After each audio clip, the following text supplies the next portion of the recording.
यह प्रश्न संबंधित है अब तक के ज्ञात ग्रहों के बारे में जिसके ऊपर जीवन संभव है, अर्थात हम बात करने लग रहे हैं अर्थ के बारे में, धरती के बारे में। तो पृथ्वी की भूपर्पट्टी में सर्वाधिक मात्रा में पाया जाने वाला धातु तत्व कौन सा है? तो इसके बारे में हम जान लेते हैं, भूपर्पट्टी के बारे में थोड़ा बहुत। तो जो ये भूपर्पट्टी है, जो पृथ्वी की परत है, या पृथ्वी को हमने मुख्यतः अपने उसकी आंतरिक संरचना के आधार पर कितने भागों में डिवाइड कर लिया?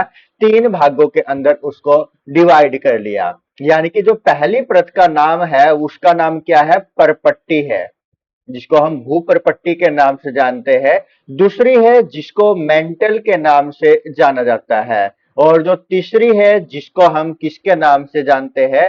करोड़ के नाम से या कोर के नाम से जानते हैं, जो मुख्यतः दो भागों में डिवाइड होती है।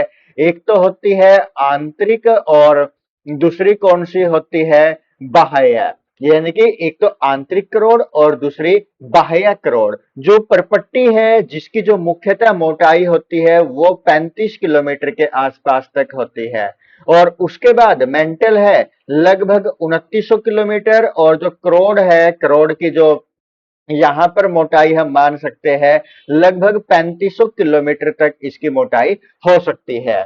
तो यहाँ पर हमसे पूछा गया है पृथ्वी की भूपर्पट्टी में सर्वाधिक मात्रा में पाया जाने वाला धातु तत्व कौन सा है? धातु तत्व के बारे में हमसे यहाँ पर पूछा गया है, तो धातु तत्व कौन सा है यहाँ पर? इसका सही उत्तर क्या हो सकता है? लोहा, एल्यूमिनियम, तांबा या कैल्शियम। तो इस प्रश्न का सही उत्तर क्या होगा, आप कमेंट करके बताइएगा। साथ में यदि हम इसके जो हमारी महाद्वीपीय परपट्टी है, यानी कि एक तो जलीय भाग धरती का और एक स्थलीय भाग, तो जो स्थलीय भाग है जिसको हम महाद्वीपीय परपट्टी बोलते हैं, जिसके ऊपर किसकी मात्रा ज्यादा मिलेगी? एस आई की, और किसकी मात्रा? ए एल की मात्रा। यानी कि भूपर्पट्टी वाले भाग के ऊपर किसकी मात्रा ज्यादा मिलने लग रही है? सिलिकॉन की और एल्यूमिनियम की मात्रा ज्यादा मिलने लग रही है।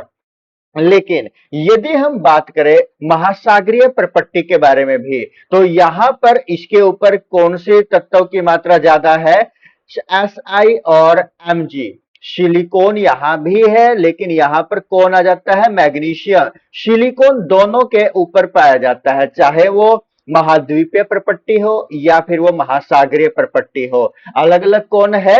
एल्यूमिनियम और मैग्नीशियम है। इसके कारण से महाद्वीप के ऊपर जो तत्व पाया जाता है उसको एक सामान्य से नाम के आधार पर सीएल बोला जाएगा, और उसी प्रकार से जो यहां पर पाया जाता है, जो महासागरों के ऊपर पाया जाता है, उसको क्या बोला जाएगा?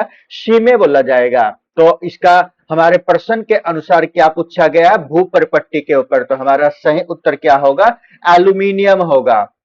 यानी कि जो पृथ्वी की भूपर्पट्टी है उसके ऊपर सबसे ज्यादा तत्व कौन सा मिलता है?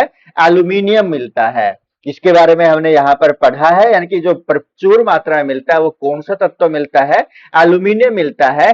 सामान्यतः बॉक्साइट अयस्क से यह प्राप्त किया जाता है, और विमान, विद्युत तथा निर्माण उद्योगों में इसका प्रयोग किया जाता है। तो दोस्तों अब आप कमेंट करके बताइएगा कि जो धरती की जो त्रिज्या है, रेडियस है, वो कितने किलोमीटर है? आप इस प्रश्न का उत्तर कमेंट करके बताइएगा। यानी कि रेडियस ऑफ अर्थ कितनी है? कमेंट कीजिएगा दोस्तों।